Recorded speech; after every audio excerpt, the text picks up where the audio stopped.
Good morning! Ngayon magluluto po tayo ng dinuguan. At ito na po, nakasalang na po yung ating kawali. Ito na po, nilagay na natin yung luya. Tapos bawang. Uy, ang bango. Tapos sinunod na natin yung sibuyas. Ngayon, ito na po yung baboy. Hinugasan na po natin yan. Nahiwa na rin. So, ilalagay na po natin dito sa kawali. So, ito po ay 1 kilo. 1 kilong baboy.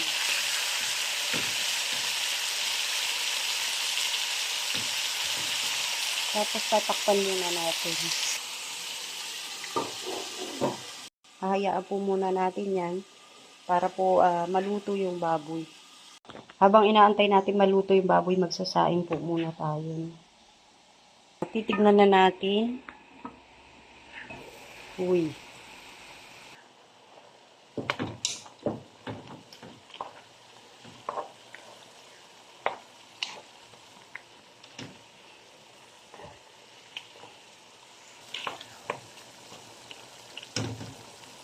Dahil nag-iba na yung kulay ng baboy, lalagyan na po natin ng suka. Ayan. Damihan natin para medyo maasim yung ating dinuguan. Tapos, takpan po natin ulit para lumambot. Para humalo na po yung lasa ng suka. No? Hahayaan lang po muna natin siyang kumulo.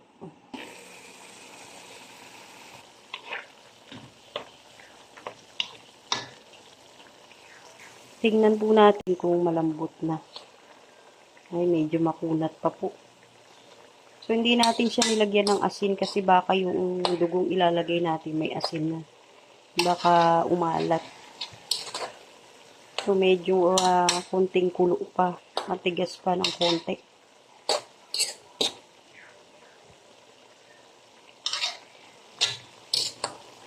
Lalagyan ko muna ng ng paminta. Ayan. Tapos, tatakpan natin ulit.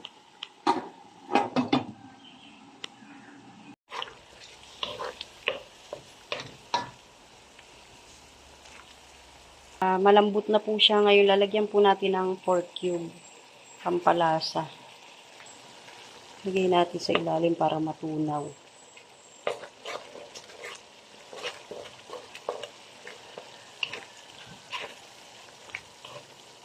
Tapos, ilalagay na po natin yung dugo.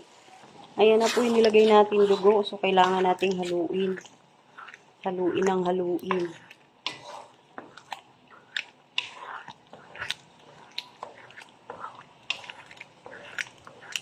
Uy, dinuguan na oh.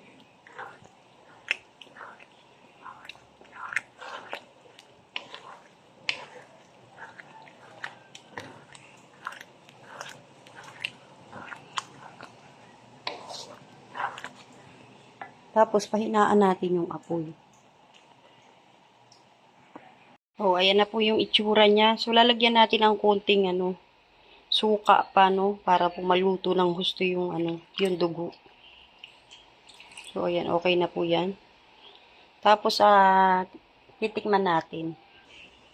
Haluin muna natin. Bago natin tikman.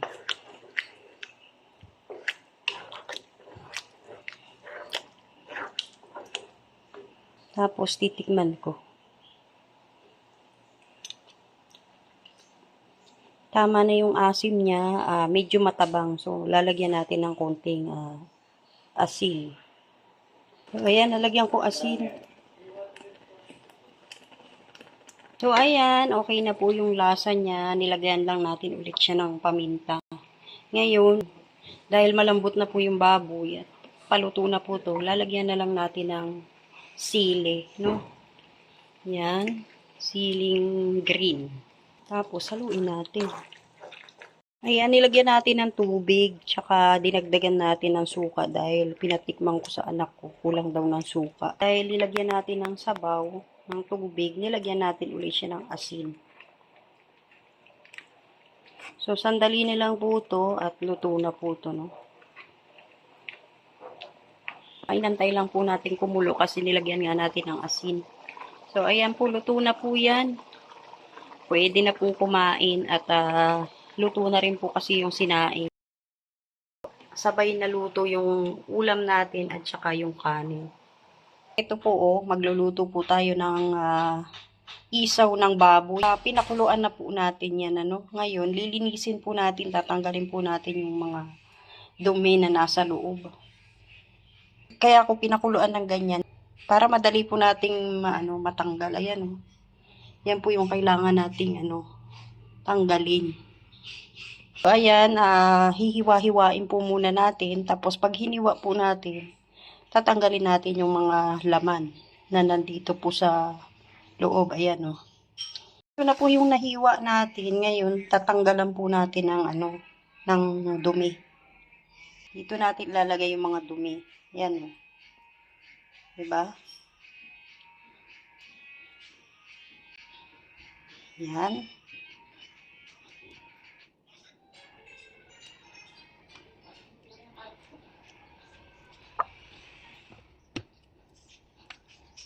Yung iba naman po na hinihiwa natin, ayan na. Kusa na po siyang lumalabas. No?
Ayan, tapos na po yung ating pagtatanggal ng mga dumi.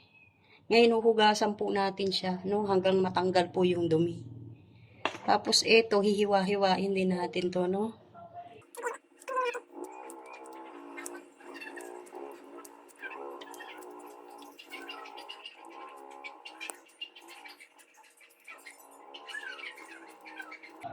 Yun. Ngayon, huhugasan na po natin siya. Grabe, ang daming dumi,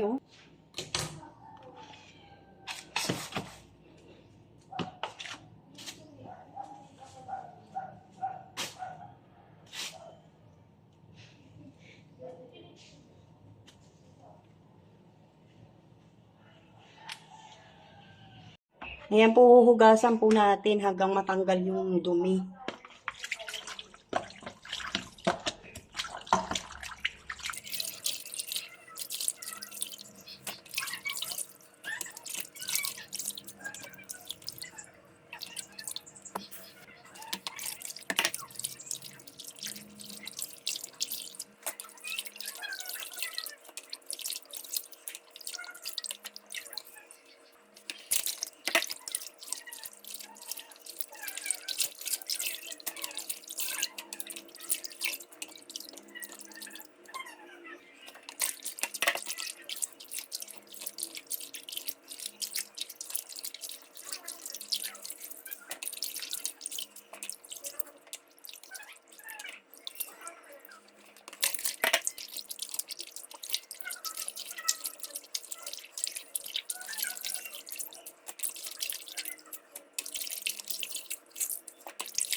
Ito na po yung ano, pang last na hugas natin. Nakita nyo na malinaw na yung tubig.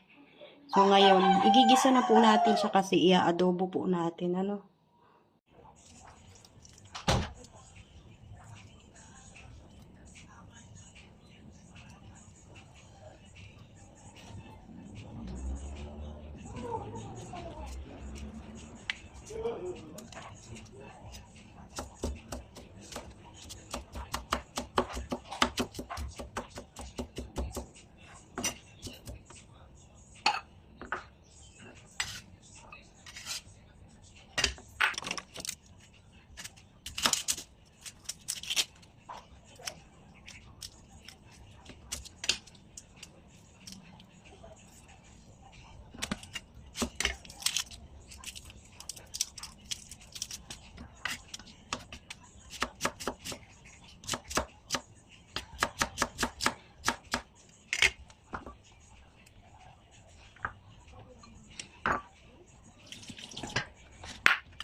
Ayan na po, nagigisa na po tayo ng bawang at sibuyas.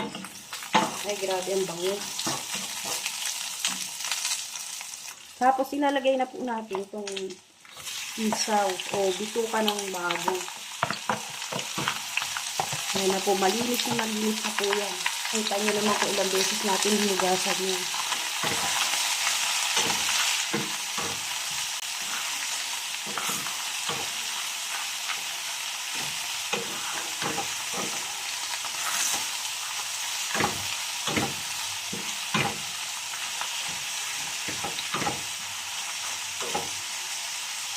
Tapos, lagyan na po natin ang suka.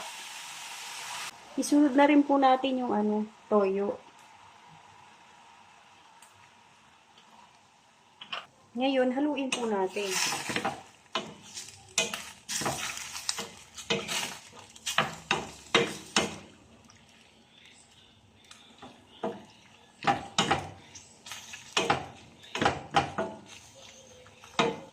Tapos, takpan muna natin.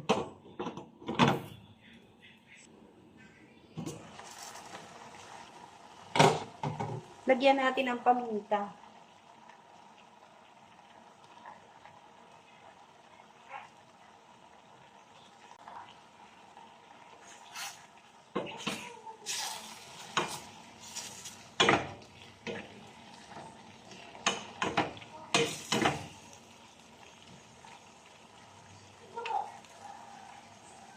Tapos, takpan lang po natin siya hanggang matuyuan po siya ng ng sabaw.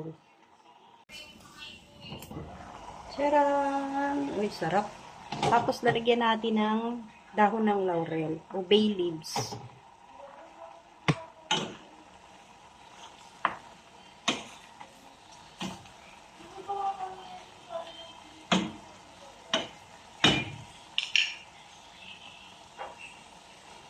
Tapos, lagyan po natin ulit na paminta.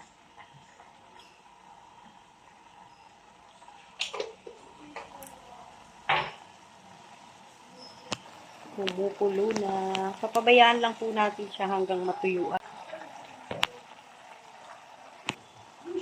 Tinikman ko po siya. Wala tayong nalalasahang pait. Kasi nga dahil nalinis po natin yung dumi na nasa loob. Tapos sinugasan natin siya ng ilang beses. Kaya wala tayong nalalasahang pait. Konti na lang po yan, maluluto na po. No? Patutuyuan lang po natin para mas masarap. So, ayan na po. Natuyuan na po siya. Luto na po yung ating adobong bituka ng baboy. Ayan. Ngayon, ang ilalagay na lang po natin, na kulang po dyan ay sili. Ayan. So, okay na po. Luto na po yung ating adobong isaw. Hoy, pwede na pulutan eh. Joke. Tuyong-tuyo na po siya. Ayan na po, oh. Pumipitik-pitik po siya, no? Naluluto po siya sa sarili niyang, mantika. Okay na po. Maraming salamat po sa lahat ng nanonood. Sana po nagustuhan niyo yung aking luto. God bless po. Magandang hapon at mabuhay po. Shoutout po sa lahat ng mahilig sa isaw. Yan, okay na po.